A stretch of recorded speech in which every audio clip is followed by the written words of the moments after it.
First time I went chukar hunting, it turned out to be a disaster. Of course, they ran up the hill and we chased them and never got a shot.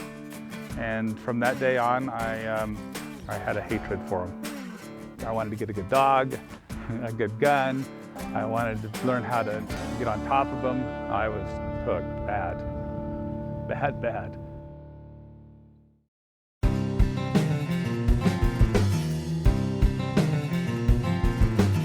It's an interesting story because Utah's well adapted for chukar partridge, which come from Turkey, Middle East, Pakistan, Afghanistan, Kurdistan, all the stand places. In 1935, they had some chukars brought in, and they released some of those. It wasn't a lot.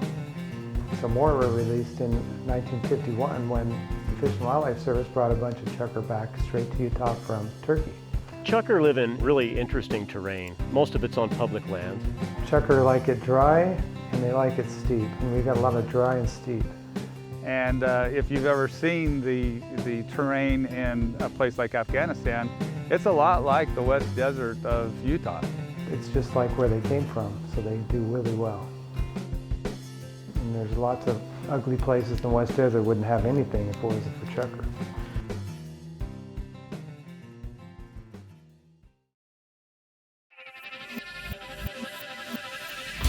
Utah Chukar Wildlife Foundation is of course, a 501c3 nonprofit.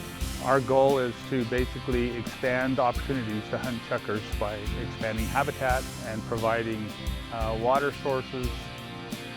We participate in pen raise releases to increase populations. The Utah Chukar and Wildlife Foundation is important because of the raising of funds that allow us to increase habitat. There is other upland game organizations in Utah, but the Chukar Foundation has taken the lead in any upland game projects. Some of the guidelines, the rules, the seasons, the Chukar Foundation takes the lead in a lot of that stuff. I think Chukar Foundation is crucial because they have the passion for these birds, and they'll actually donate their own time to go out there and do hard work. So we're all volunteer, and nobody gets paid. I know where all the money goes, and it all goes to good programs. We spend a lot of time putting water on the landscape to help chukars. Chukars need not a lot of water, but during those months, those July, August, early September months, they really need just a little drink of water. In Utah, there's a lot of mountain ranges with no water sources on them whatsoever, and if we provide a water source, then we can expand the range of the chukar population. Our main project that we do is locate water sources called guzzlers for small game animals. DWR has limited funds and limited resources. We can provide equipment and guzzlers and things, but we don't have the manpower, so we rely on those private organizations that are really passionate about those things to supply us with manpower to help us get those projects done. We get the approvals for it, we get the funding for it, we get our volunteers to go out and install them. These projects provide water for everything that's out there, so we're glad to have the Chukar Foundation help us with these projects.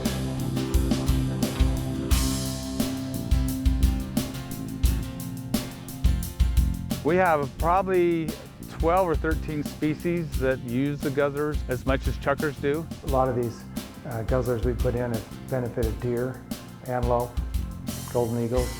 We have coyotes and doves and bobcats and snakes and mice and rabbits, all sorts of animals that take advantage of a small game guzzler out in the middle of these mountain ranges where there's no water sources.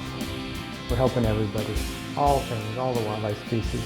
Without the Utah Chukar and Wildlife Foundation, a lot of these projects wouldn't have happened. I do think we make a difference.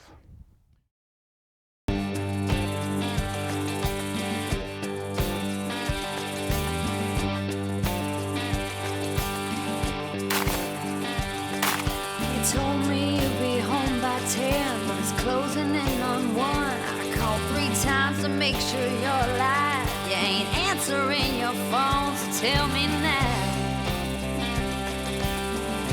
Is it still all in my head? Chukar hunters are crazy. They're not right. You've been working late I mean, there is a saying that the first time you do it for fun and every time after that is revenge. Yeah, I've hunted chukar a few times and I'm still in the revenge portion. It's not for the weak-hearted and weak-minded, because you got to push yourself through to it. It offers great opportunity for dogs. They hold for point really well. They live in coveys.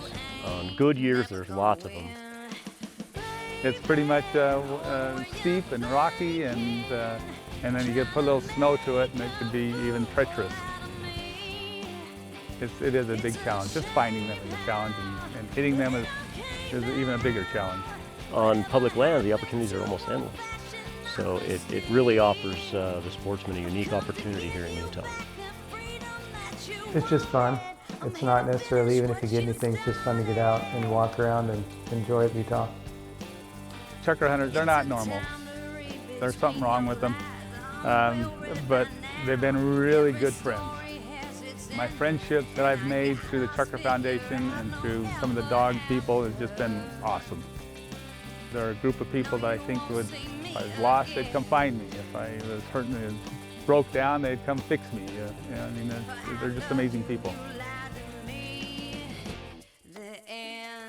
Pretty amazing. Those guys go out on a Saturday and spend their days off putting in guzzlers and doing the hard work that we do on those.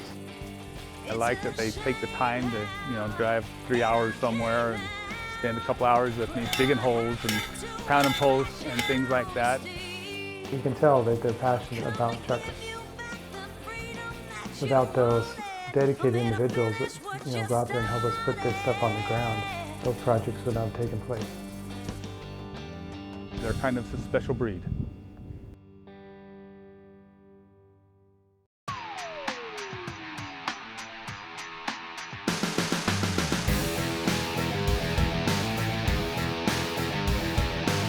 For me, being involved in sportsmen's organizations is more about giving back. Hunters provide all the money to manage every species that we manage in the state. So they're the ones paying the bills. So without hunters, we couldn't manage wildlife effectively. An individual can make a lot of difference. Keep it up. You guys, passionate, fun to work with you guys. So we appreciate all the work you've done. As hunters, we're consumptive users, and it's important that we put back more than we take. And I'm still amazed that I can get 10 guys to come out and dig a hole in the middle of the desert somewhere in Utah, rocky sometimes, and put in a guzzler.